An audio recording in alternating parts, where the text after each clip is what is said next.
राम राज्य नहीं काहू व्यापार। राम के राज्य में ये 3 दुख नहीं आते थे, इसलिए राम राज्य की सब कामना करते हैं। कौन से 3 दुख? दैहिक शरीर का दुख, बीमार होना। ये राम के राज्य में कोई बीमार नहीं होता था। और दैविक दुख नहीं आते थे। अकाल, बाढ़, तूफान, आंधी, अतिवृष्टा, अति सूखा, भूकंप, भूचाल, ये भी राम के राज्य में नहीं आते थे। और आध्यात्म दुख, आत्मा का कलेश, मन का कलेश, बुद्धि का कलेश भी नहीं था। क्यों नहीं था? राम के राज्य में शूद्र भी यज्ञ करके ही भोजन करता था। शूद्र का दूसरा पर्यायवाची नाम है सेवा करने वाला व्यक्ति भी, वो भी यज्ञ करके ही भोजन करता था। और यज्ञ करने का तात्पर्य होता है उसको भी वेदों का ज्ञान था, वेदों के मंत्र उसे भी आते थे। और मैं कहता हूँ राम के राज्य में अगर सब यज्ञ करके भोजन करते थे राम राज्य में, अगर आज भी अगर 7 जातों को वेद पढ़ाया जाता तो आज भी सब यज्ञ करते तो इतने सारे धर्म बनते नहीं, इतनी सारी टुकड़ियां न बनती, इतने सारे मजहब भी न बनते। और हर घर में यज्ञ होता तो यज्ञ से बुद्धि अच्छी होती है, मतभेद ना होता, जातिवाद की लड़ाई ना होती। जातिवाद रहता तो रहता, पर पक्षपात और जातिवाद, ऊंच नीच, ये सब नहीं रहता। उस समय भी राम राज्य में धोबी थे, नाई थे, मेहतर था, सब थे। कथा तो आती है सब जात की वहां, धोबी ने सीता को ऐसा किया वैसा, सब आती है। पर उस समय सबकी सुनवाई बराबर थी, सबका अधिकार बराबर थे। कारण सब एक ही शिक्षा, एक ही पूजा से जुड़े हुए थे। जहां एक ही भाषा, एक ही देवता और जहां एक पद्धति खाने पीने पूजा की, उस समाज में कोई भी दुख आने वाला नहीं है।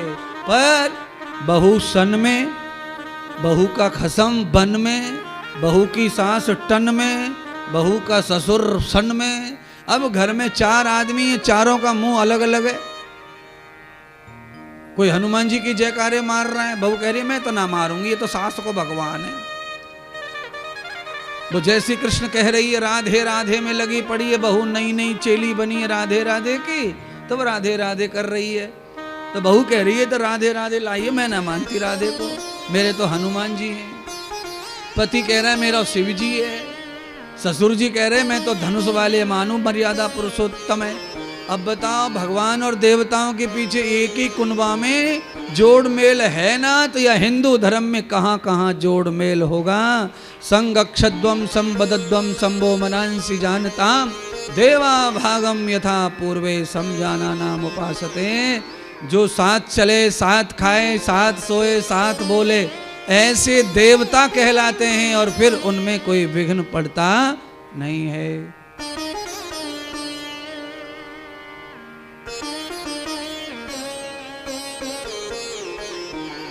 देवताओं में विघ्न नहीं पड़ता है। दृष्टवाम दृष्टवाम त्वया भूतम, विघ्न कहां पड़ता है? ये 3 दुख कहां आते हैं? दैहिक, दैविक, भौतिक, तापा। ये तीनों त्रास कहां होंगे? जहां विचारों का मेल नहीं होगा, पूजा का मेल नहीं होगा, देवता का मेल नहीं होगा, वहां तीनों दुख आएंगे। बेटा का गुरु अलग, माँ का गुरु अलग, बहू का गुरु अलग, ससुर जी का गुरु अलग, सास का गुरु अलग।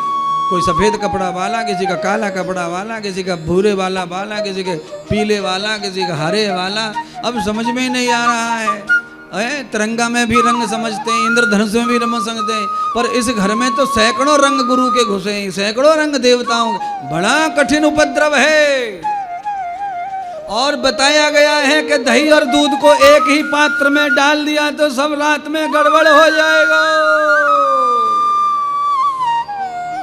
ओ सोफा वालों जरा बताओ, दही दूध को एक कमंडल में डाल दिया तो क्या हो जाएगा? दही दही बन जाएगा, दही।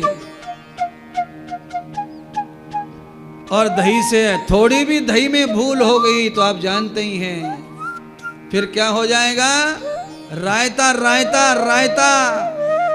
हाँ, रायते का पर्यायवाची, रायते का उपलंकार क्या है? रायते का कहते हैं बनी बात को बिगाड़ने का मतलब रायता फैलाना, रायता। इसीलिए दही दूध जरूरत पे कम ज्यादा मिलना चाहिए, कम ज्यादा। अच्छा बताओ, 5 किलो दही बनाने के लिए 5 किलो दूध चाहिए? नहीं चाहिए। 5 किलो दही बनाना है तो दूध 5 किलो ही चाहिए। पर उसमें दही कितना डालना चाहिए कि 5 किलो? आधा चम्मच डाल दो, बहुत है, 4-6 बूंद भी टपकाए तो भी बहुत है। क्यों? 1 गिलास दूध को आपको कलर देना है तो केसर के 2 ही दाने काफी हैं। इतना दही काफी है। 10 लीटर दूध जमाने को भी उतना काफी है, 20 लीटर को भी उतना ही काफी है। और अगर आपको 100 लीटर दूध को फाड़ना हो तो फिर 2 बूंद ही नींबू का रस काफी है। और दूध जमाना हो तो 2 बूंद ही छाछ काफी है। पर दोनों बराबर बराबर मात्रा में डालोगे तो कुछ नहीं होगा, सब बर्बाद हो जाएगा। इसीलिए हमारे महात्मा संत बताते आए हैं कि कम से कम घर का दरवाजा एक होना चाहिए, मुख्य दरवाजा, और घर में चूल्हा एक ही होना चाहिए, और घर में देवता भी एक ही होना चाहिए, और घर में भाषा भी एक ही होनी चाहिए। अब घर में भाषा ही 15, क्या करें बताओ? कितनी भाषाएं घर में, समझ में नहीं आ रहा।